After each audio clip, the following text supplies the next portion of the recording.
Hello. Hi guys. We are live today from the tall and the short of it. Education Conversations with Betsy. and Jenny. And today's been gloomy. It has. I know. It got colder again. I hear we might have too cold of a morning to be at school on time tomorrow. I don't know. I would not be upset about that. I wouldn't either. I'm missing sleeping in a little bit. Yes. Okay. That's nice. I have a funny. I posted this yesterday on my Facebook page, but I'm going to tell a funny about my class with Okay. no names, of course. So I lost a para over Christmas, Miss Sadie. She had a baby. Not a good reason not to come back. No, he's precious. He is precious. I bought him 2 outfits, and so I was showing the kids because I just went and saw him yesterday. And I was showing them the outfits, and one of them had like a tiger. It was, well, you were with me when I bought him. You saw him. So that one with the tiger face. And, so cute. It was just like plain black and gray, but the tiger shirt, or the tiger was just like embroidered or something. One of my students was like, "It's a tiger." And I'm like, "Yes." I just realized I can't finish this story completely. I'm like, "Well, yeah, because we're the tigers, you know." One of my students says, "I'm a crocodile." That's fantastic. Yeah, I'm like, well, you know what? You be you, buddy. You don't have to be a tiger. You can be a crocodile. Sometimes, just like I think this is many years ago, but one of the girls here in the second grade many years ago, or second or third, I can't remember. They were writing. I think it was second. They were writing stories, and they were supposed to say if they were going to go on vacation where they would go. And she had said Florida to Disney World. And when they asked her how she was going to get there, she said on a unicorn. Yes. Well, if you're going to go to Disney, go big or go home, right? Exactly. Go big or go home. It's good stuff. Never a dull moment. So I love it. I have a lot of those in my classroom, but yeah. Yes. I'm a crocodile. I love it. I bet somewhere down near Disney, there is a school mascot as a crocodile. There's Gators, Florida Gators. Gators, I know, but that's not a crocodile. No. I guess there wouldn't be crocodiles. Good God, Betsy, just stop. Just stop talking. Just stop. All right, so back to this month's theme. We have been talking about trauma-informed education and trauma-informed classrooms. And we've talked about adverse childhood experiences. We talked about that one week. If you missed that one, it was a great episode, super depressing. Make sure you catch that. Very much. Then we talked about classroom supports. That was good. And last week we talked about disabilities that can arise from children that are exposed to trauma. So continuing that thread, this week we're talking about those hard to reach kiddos that we have tried everything and we just don't know what else to do. So sometimes we get a kiddo who just has so much anger or such lack of coping skills, or there's a multitude of things going on with him, not just from trauma, but maybe from some other diagnoses or things like that. But the mental health piece is really keeping them from making progress in their public school setting. So, like, I just remember the ones that I have encountered in my time as a special ed director are a lot of times really heartbreaking. Just have tons of empathy for the parents in those situations, because many times they're just at just as much of a loss as we are. I was going to say, yeah, it's never a situation where only one setting is struggling. Right, and you have to work together. You have to be a team. You all have to be on the same page. There has to be great communication. And that isn't always the case. So we're just going to talk about some of the things that happen, not always necessarily the greatest plan, but some things that happen when you have a hard to reach student and their behavior is just interfering so much and it could be a range of ability levels even. Right, right. From they're really gifted student, they're really giftedly bright, but not making progress due to their behaviors and coping skills, or it can be a kid who functions low cognitively and they're still not making progress due to behaviors and you just can't get to that learning when they're constantly in that animal part of the brain back here. So behavior has to end up being the priority. And it's important to remember, you may have kids, we're not talking about all kids with behaviors. We're talking about those kids where behavior plans aren't working. Right. You're trying those. You keep revising and revising. And we can, a couple years ago, we joke about it in a sense now, but like we say I was on behavior plan W. I actually got to the point, I think I stopped writing them really and just said, or I just jot little notes because you didn't sit down and do a lengthy one because it might last 2 days. Yeah. And then it was over. Yeah. So, this isn't like, I've tried 2 or 3 behavior plans and they don't work. No, you're trying. You're trying and trying and trying and trying. And no matter what kind of plan everyone agrees on, and the student might even say, yep, I'm on board, we're doing this. Like if they're old enough to be able to say that. Yeah. And sometimes they do work for a day or two and you're don't get excited. Yeah. And you do have to let them go. You can't just try them, because all behavior plans take time to get going. Right. So this isn't like, I have a student that I'm struggling with, finding a behavior plan. Okay, but how many of you tried? We're talking, a lot, not just 5. So, obviously your case conference committee would have to come together for any of these decisions. These are not things that a school can make a decision about unilaterally. It has to be a team decision. But some things that many students try, or many schools offer as a solution. Number one would be they offer a shortened day. So why do schools do that? And from a teacher perspective, what would you say? Why do schools offer that as the next step?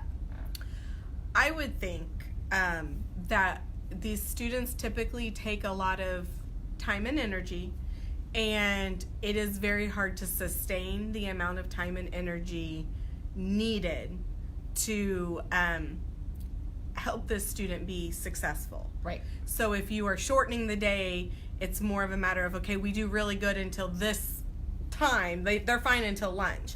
But at the same time, are they fine until lunch because the staff is not able to uphold the, like I said, the time, the energy, the attention, because as a teacher, you don't have just that one student. Right. And or is it because they have one teacher in the morning and a different one in the afternoon? Or is it and the relationship is different? Or there's multitudes of reasons why a kid may not be successful for an entire school day. But in order to get any learning to be happening, because what will end up happening if you don't shorten the school day, and let me just say, the Department of Education totally frowns upon using shortened days as a method of intervention. It's not an intervention. It is a temporary solution while someone figures out a better solution. So don't ever let someone tell you that a shortened day is a permanent placement. That would be horrible, but it might be a temporary fix. Because what will happen a lot of times is if you keep them on that full day and they keep getting in trouble, then you're looking at suspension, and now we're all the way to a point where you do get to a place where maybe a plan is working. It's typically a child is obviously, you want them to be successful. That's the whole point.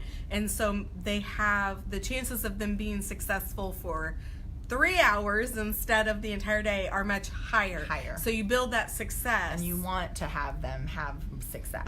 But when you do that, you definitely always have, when you're writing the IEP, a build-up plan. Right. We're going to extend their day once they're successful. Yeah. Or if it's not being successful, what's the next step? Exactly.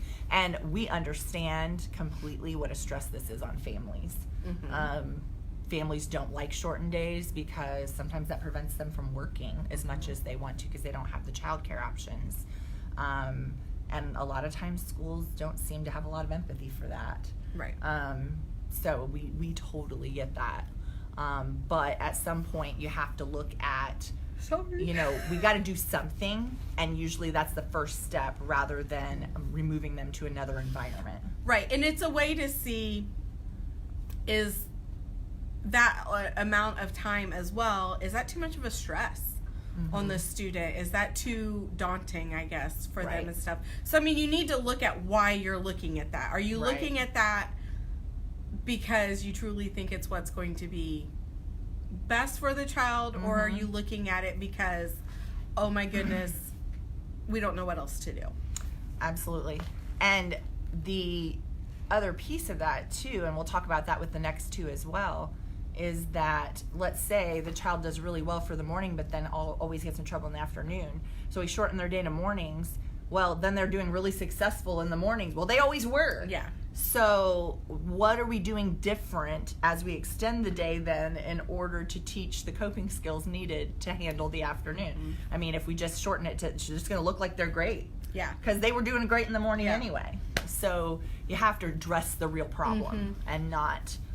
Well, and something else you have to take into account is, and now, well, just anywhere, because teachers whether you're in elementary, and obviously if you're in a building that has periods, you cannot just stop.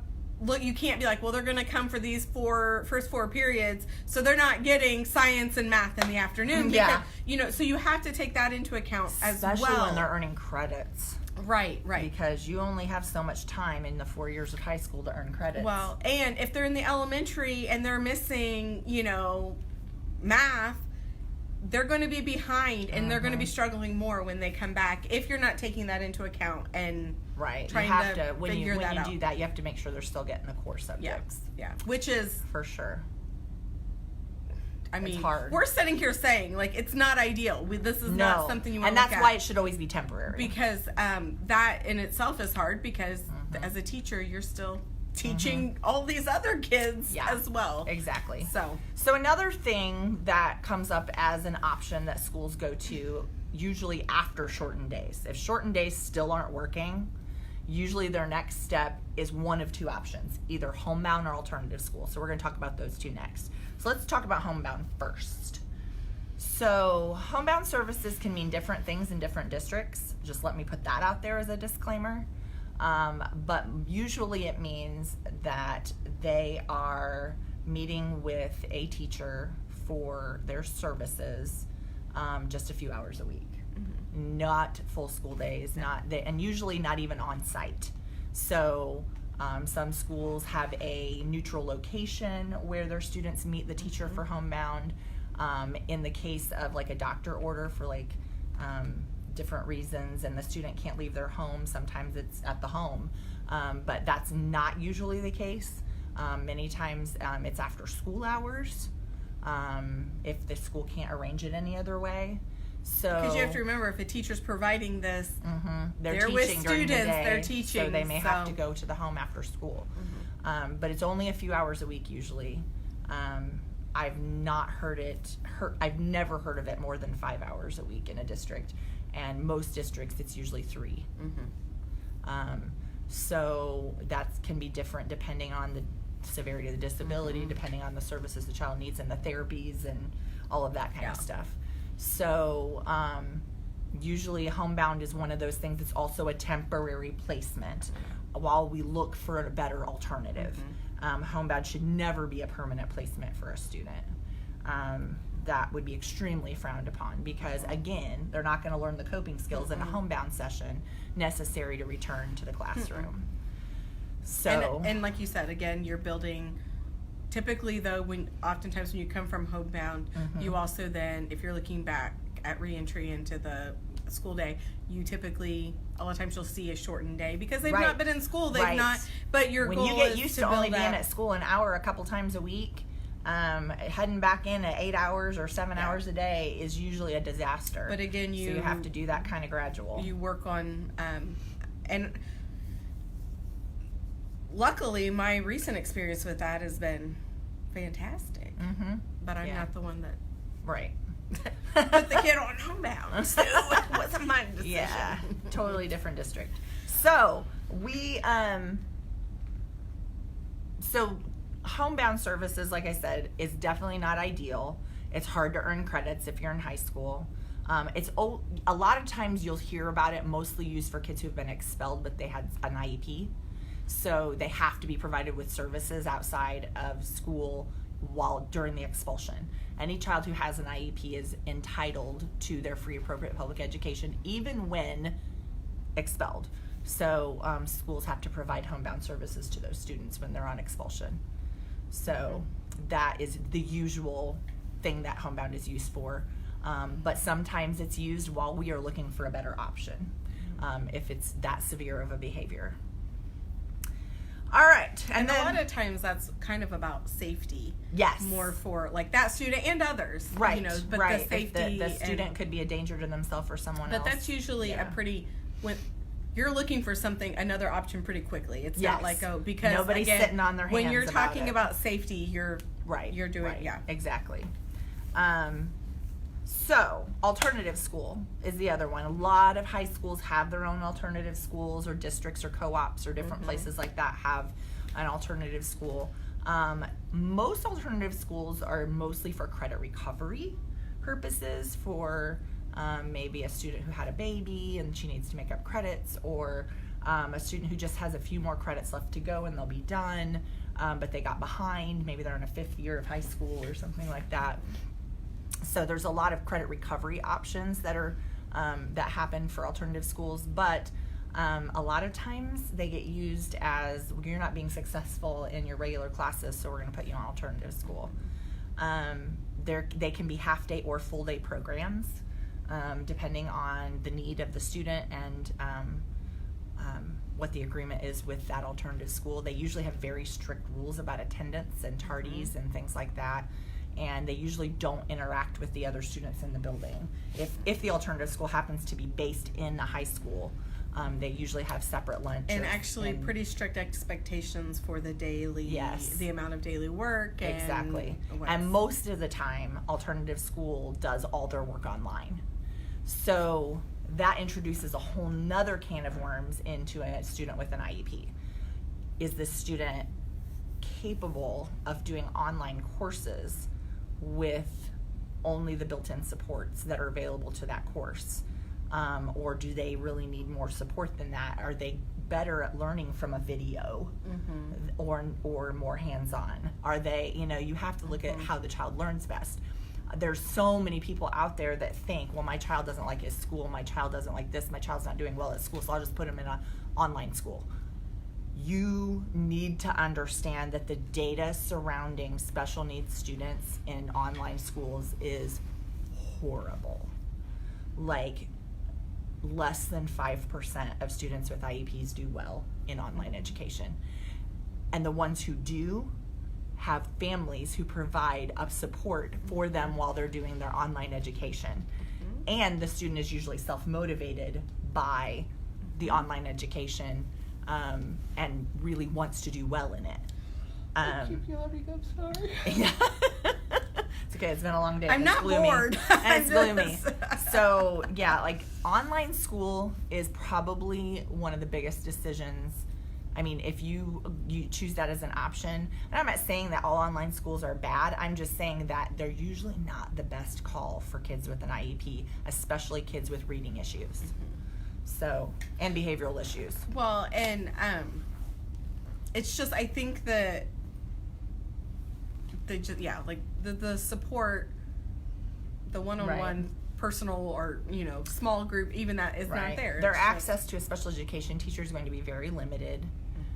They're going to receive some services, but it'll be less than what they would get if they were in typical classes. Something that I kind of brought up when you were talking about alternative school, they do have access to a special ed teacher, but it might just, for an hour a day or something. I said, well, what if when that teacher comes in, the child is not in the mindset, they're not able to learn right then because they're upset, they've missed out on that time because you're on a schedule. Right. This is when I work with you. This is when I can come in and work with this group. I have this group next. I have to move on. Right. And that is the reality of public school. That is the reality, well, probably of school in general. Most schools in general. But so again, alternative school really not a permanent solution for any of this either, because they're not receiving access to working on coping skills and changing that behavior so that they can transition back to a more typical environment. So like I said, those are 3 things that we hear about a lot shortened days, homebound, and alternative school. Now, there are other options. So, and I guess we need to do our little disclaimer now about how one of the reasons those three options don't have good success with our kids a lot of times is because public schools aren't set up to be mental health facilities. Guess I went to school to be a teacher. Right. And to teach reading, writing. And though they keep that. putting more and more responsibility on us to help kids with mental health issues, we don't have that expertise and that training, especially to deal with trauma. So taking it kind of back to that. But that's why we see mental health agencies partnering with a lot more schools, which I think is great. However, even then, depending on the setup of the mental health agency, what services they actually provide, do they have complete wraparound, which is what most of the hard to reach students are going to need, is complete wraparound, meaning they have therapy at school, they have therapy in the home, they have family therapy, they have individual therapy, they may even have a group therapy that they do, but they really need that therapeutic element all around them. And parent might need help with financial, and a parent might need help with how do I make sure that, how do I keep my family and everyone else safe as we're going through all of this. And that's not always available from every mental health agency. Some are just, you get 1 30-minute session a week of therapy and that's it. And that isn't enough to help a student get out of one of those three scenarios, the shortened day, homebound, or alternative school. So they really need so much more. So, and then turnover of staff a lot in mental health agencies is a big problem. So, like I said, a lot of times not necessarily with the higher ups in the mental health, like the psychiatrists and people like that don't always turn over. It's the lower, like behavioral technicians. I was gonna say, even the therapists usually, like the licensed therapists, but yeah, the behavioral clinicians are. So the behavioral clinicians very rarely have extensive training in that, and the pay is awful. So they usually have a lot of turnover. So there's that issue as well. So we as teachers then have to look outside of the public school for additional resources. So Betsy, why don't you tell them a little bit about some of the resources we've accessed in the past for hard to reach kids, and then I'll do mine. Okay, so, and let me just say, like I said, this is after extensive behavior plans, and then you're reaching out to different teachers, different staff members, or like I have a very good relationship with one of the agencies we work with. Therapist was even, kind of, hey, what are some ideas for this type of situation kind of thing, as much as he could without, sharing. Right. You can't share that personal stuff if he's not, if the, the student isn't a client. And so I started, you kind of start within your building. You start within your corporation where you're looking at other special ed teachers, other just if you have behavior people, that kind of thing. But then we have reached out to Indiana IEP Resource Center. We have reached out to ABA clinic, and someone came and did some observation, consultation with us, observed, kind of chatted with things. Although we are pretty, ABA clinics are now even being frowned upon by the DOE in a lot of scenarios, so we have to be kind of careful about bringing those people on site because they're more of a clinical model than what we are. That was more too, though, just the expertise of the person. We just wanted their behavior expertise. Happened to be located not them in providing that services. Yeah, that was. We weren't looking at ABA for that child. It was more of the. I've talked down. I've talked to.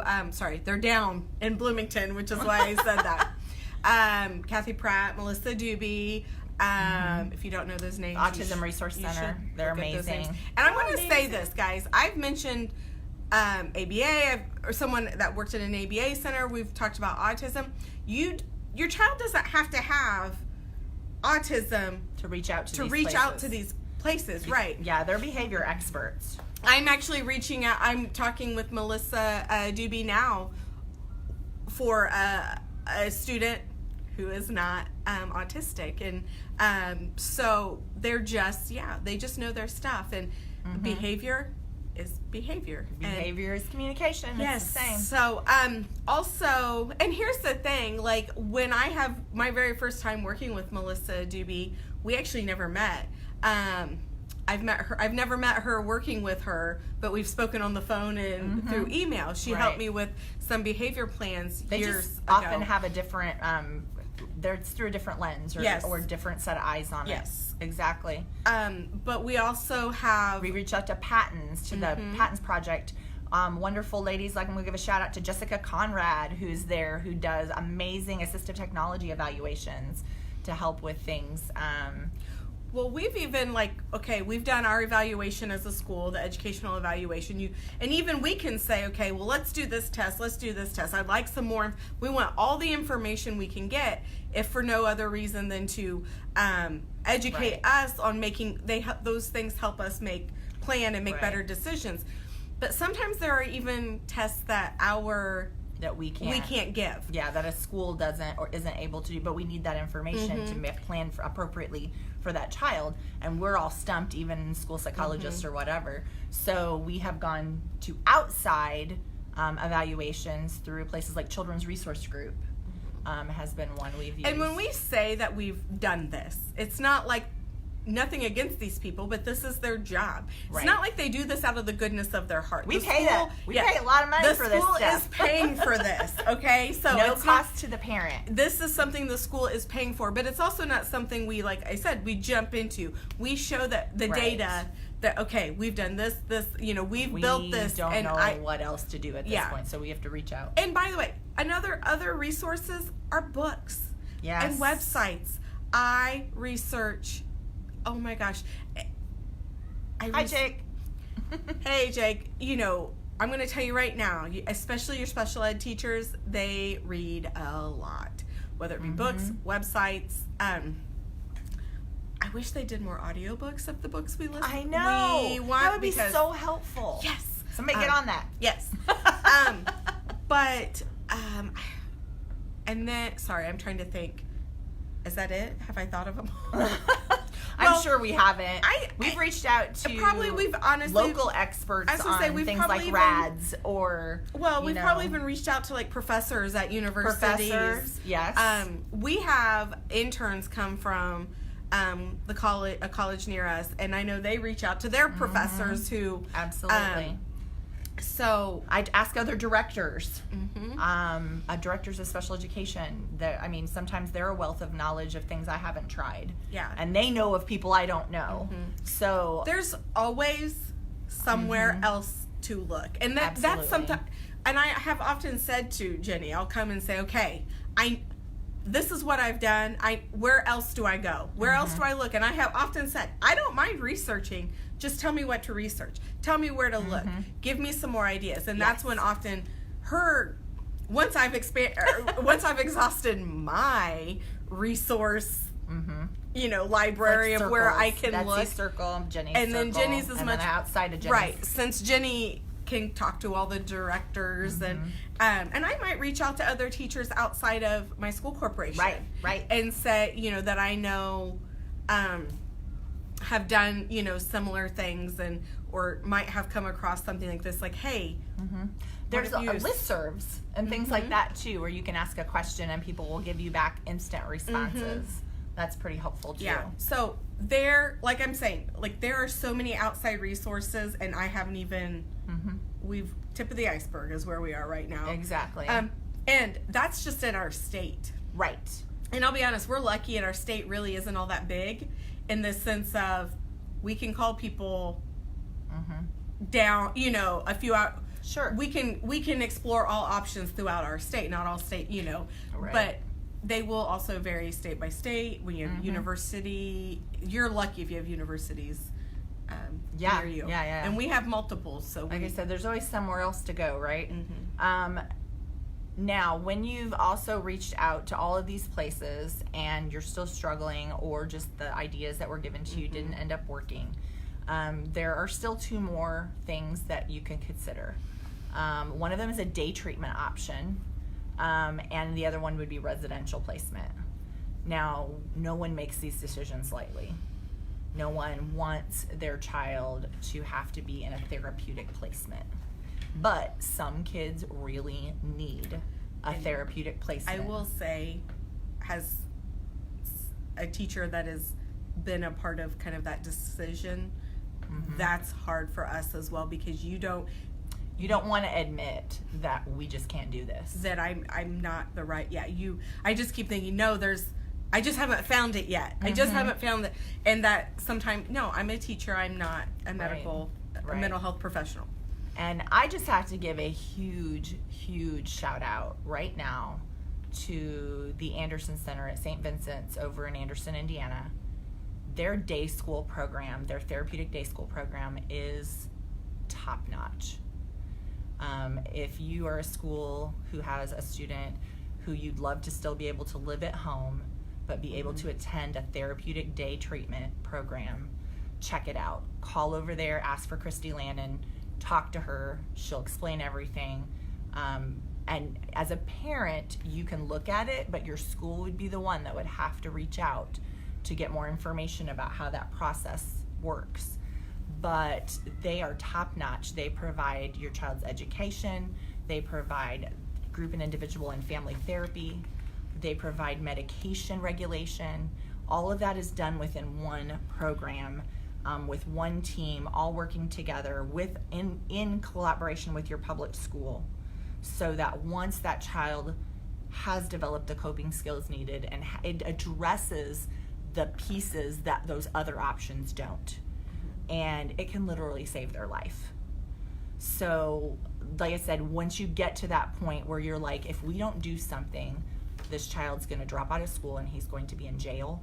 If you're to that point, then you need to look at a day treatment or residential option, because it is better that they spend, 2 years, one or two, 3, I think is the longest I've ever had a student who had to stay in one of those options.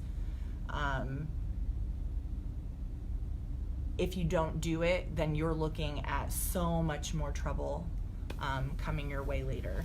And it's so hard. I remember crying with parents when they had to drop their child off at a residential placement. But they're there for a reason. There's some really good ones out there. There are some really terrible ones. So if you're considering one for your child and you want my opinion, feel free to drop me a message. I've worked with several.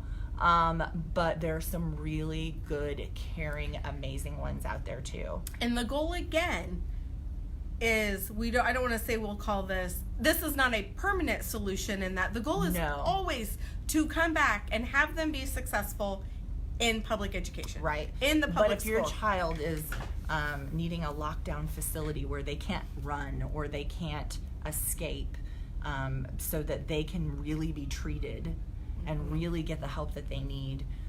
There are some that are not the lockdown, and then there's some that are. There's secure versus non, semi-secure.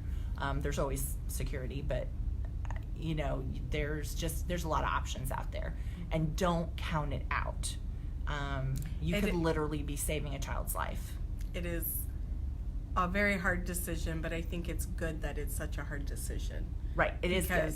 And you have to, and that's the other thing about this, is the case conference committee has to have tried all other options. And you have to be able to show and document that in an IEP before you can even consider that.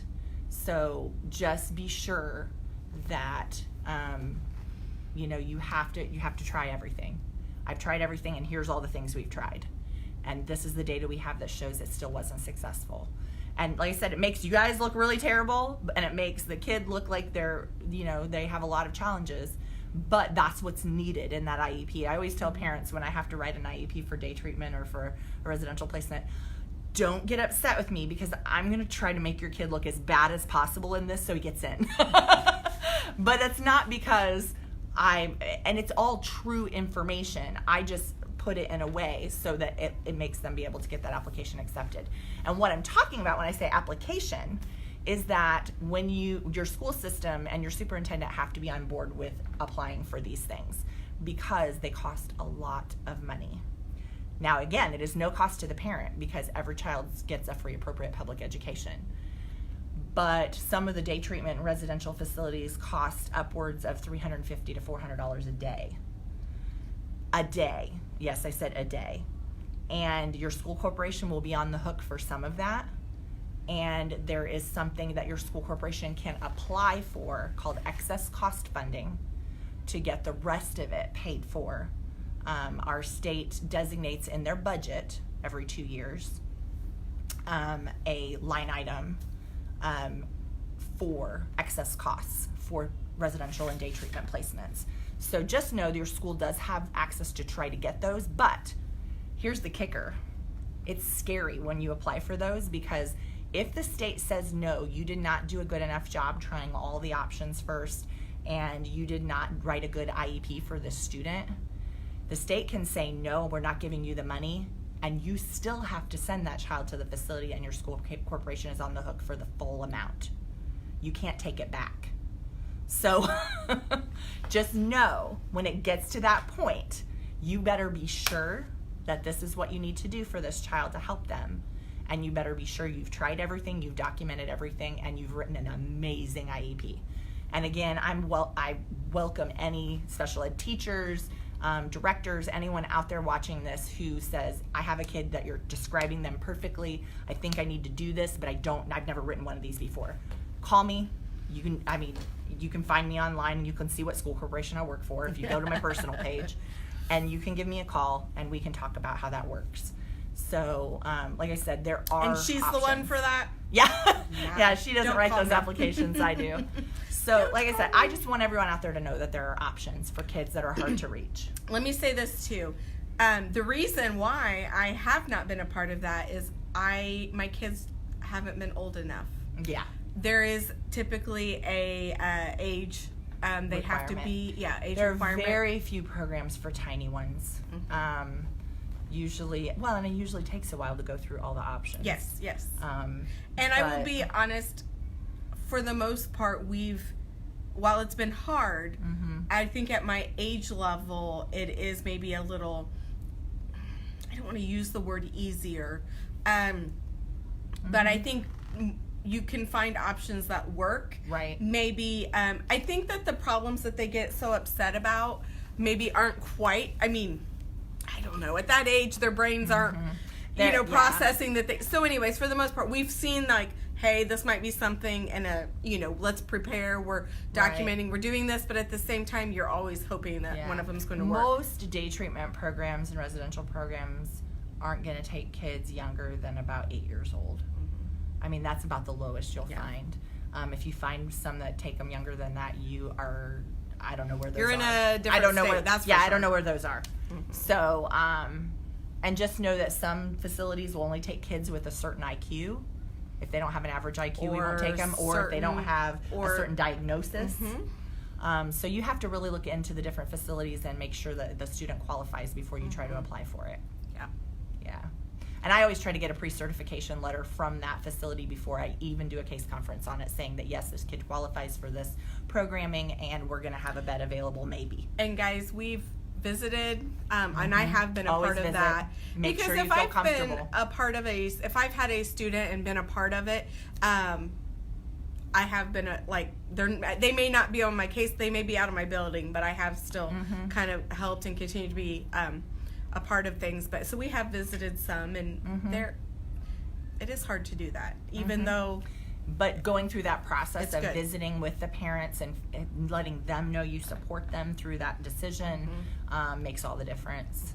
And then staying involved. Don't